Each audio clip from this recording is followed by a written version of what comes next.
We all think he's a monster. Yeah, and I saw what he could do. But highly skilled. Man, Yao Ming destroyed. Who now would be able to guard Shaq and Yao? Nobody. Nobody. Steal, stolen. Then Yao a little behind the back.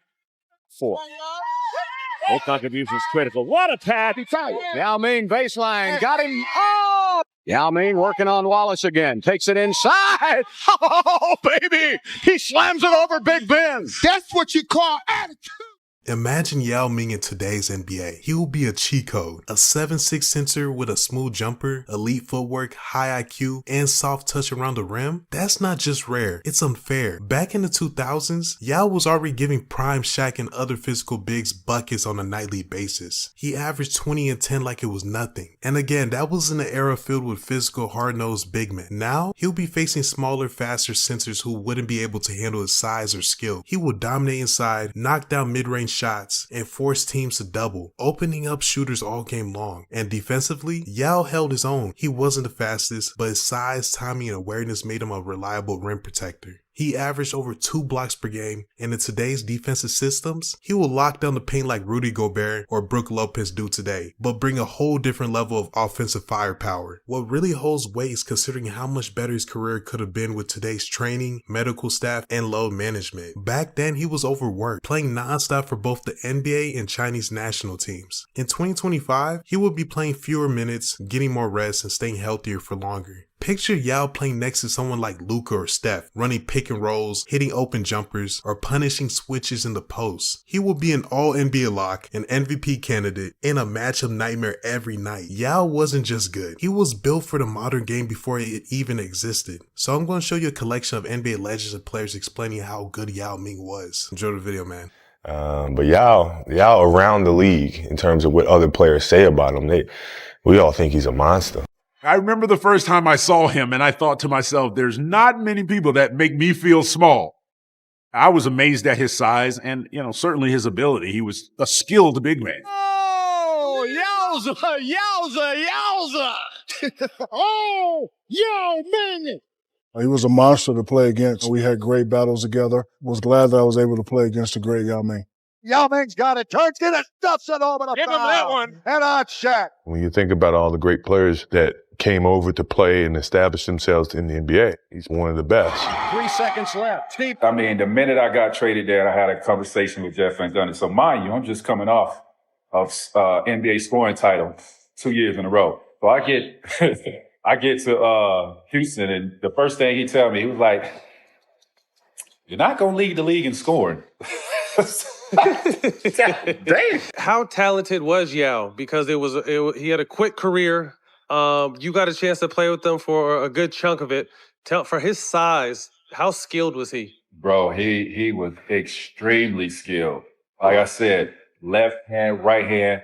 I felt sorry for him at times because Thibodeau had Yao working so damn hard before every game, man. I'm like, bro, he gonna wear down. Like, he was killing Yao before the game. He was putting in that work. But highly skilled. I'm talking about can dribble the ball, can make the right passes, not just, making a pass anyway, passing on target for you to get in your shot. He sees the floor well, left hand, right hand. He shot 80+% from the damn foul line. He had it, bro. He was highly skilled. One of the probably most skilled big men that, I can remember. For me, Yao was an advantage. I mean, you playing with it. Yao was a giant. You know what I'm saying? Like literally. You be with guys 6'10", 6'7" foot. You take it for granted. And then when Yao walk in the room 7'6", you're like, that's tall. Right. But people come to me like, man, you're tall, B. I'm like, bro, I'm only 6'6". And when you see somebody 7'6", is a whole nother level. Right. And I mean, it was awesome playing with Yao. Like, you just got to experience what he experienced. And basketball was one thing for us, but just to kind of see culturally how somebody comes over here, adapts, and becomes a superstar. Yeah, playing against him, it was definitely hard. Because you're talking about a guy, as Bonley said, 7'5", 7'6", weighing at least 330 pounds. And here I am. I'm 6'11", and I'm thinking that I'm heavy, weighing about 265, 270. So, and here it is, he's got you by 60. Oh man, but heavy too. The thing about it with him, as as that defender playing against him, one thing I always tried to do was get him out of his comfort zone. Yeah. Like just start fighting him before he gets to the block. You know, all right, I'm gonna start, you know what I'm saying? We're gonna start wrestling and all this shit. Yeah, at the top of the key with a free throw line because I know I'm at the disadvantage the closer you are to the basket, no matter if I got the double coming or not. Yeah. You know what I'm saying? And no, he was at first when I didn't hear of him before he came into the NBA. You know, I didn't know who he was or anything like that or have any type of experience of his international play. When he got here and his first few games, just watching him, and then I was like, all right, let me watch him against Shaq. Let me see, like, what does he do against Shaq and, you know, other centers at that time. It's like, all right, he got some good moves. You know, he coming with the left shoulder, right shoulder jump hooks. He coming with the left shoulder turn around.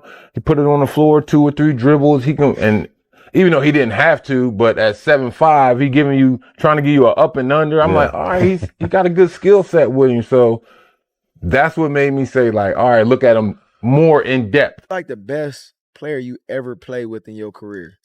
It's between Kobe and Yao Ming. Damn, Yao Ming? Yeah, it's between Kobe and Yao because, you know, Yao's career was ended short. He broke his foot. Yeah. Exactly. That's the year we was on the team together. Yeah. Different, but Yao it was unique because he was such a star.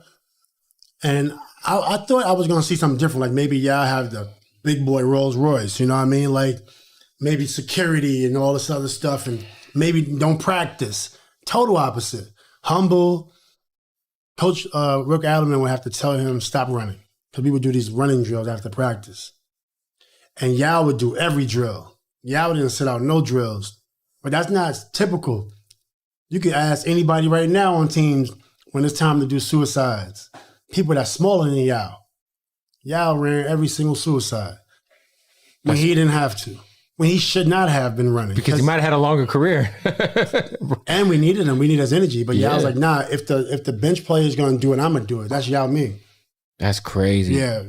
We actually, you know, we beat the Lakers game 1 by 20. For sure. And then we was playing, you know, we went to game 7. Yao was out 4 of those games. Right. T-Mac hurt his back. T-Mac didn't even play. T-Mac was nice too, yeah. He didn't even play. But, you know, Kobe was definitely different. But the reason Yao was so incredible because he was just big and dominant, and he had skill. You couldn't stop him. No one could stop him. You couldn't stop him. Right. You know what I mean? It was really, he put people in the blender, and he could hit game-winning shots. Yeah, he could hit game-winning hook shots. Free throws. He had decent free throws. Decent free throw. He had a handle, you know, underrated handle. If you notice the highlights, you'll see how strong Yao is. And then look throughout their career. Wow. You'll see, and Shaq respect Yao. Damn, that's crazy. Yao's Shaq strong. Remember you blocked my first 3 shots? Shaquille takes it inside and block. Yeah, that's a couple of my highlights in my career. Shaquille O'Neal took it in, lost it again. You blocked my first 3 shots. I said, damn, what do I do now? Something else. But Yao Ming was a great player. You know, he's one of the greatest players ever to come out of China, and I wish him and his family well. Shaq, Steve Smith here. You know, a lot of people didn't get a chance to see him at his full potential. You played against him. What made Yao Ming such a special player at that center spot? What made him a special player was one time he had me on the post and he turned around and shoot a fadeaway and I jumped as high as I could and he still had about 3 feet left. I was like, dang, this dude is tall. Anybody in the Houston area or in Texas is here tonight to see this battle. It's the first matchup ever between Yao Ming and Shaquille O'Neal. What do you remember when you're first stepping in the circle with Yao Ming the first time you two played each other? Knew nothing about him. Knew he was 7'5", 7'8". So, you know, we got to Houston. Yao Ming. I'm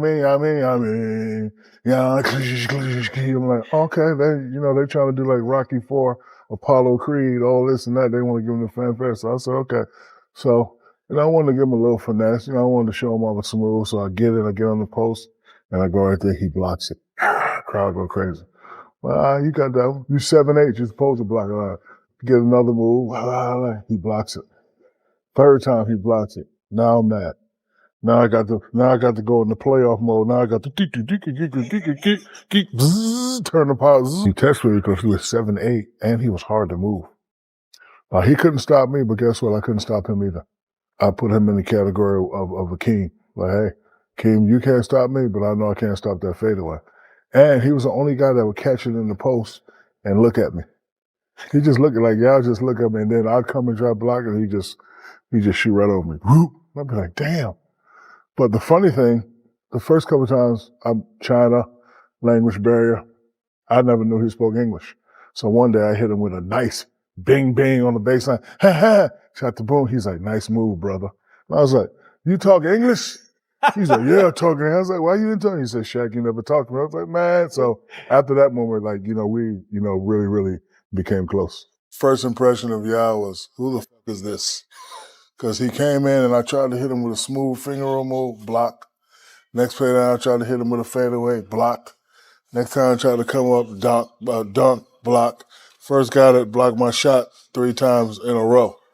So he's definitely the first guy I had to change how I played against him. And he's also the first guy to get it, turn around, look me right in the face, and just shoot right over me. So that's what I first thought of when I first thought of Yao. Who now would be able to guard Shaq and Yao? Nobody.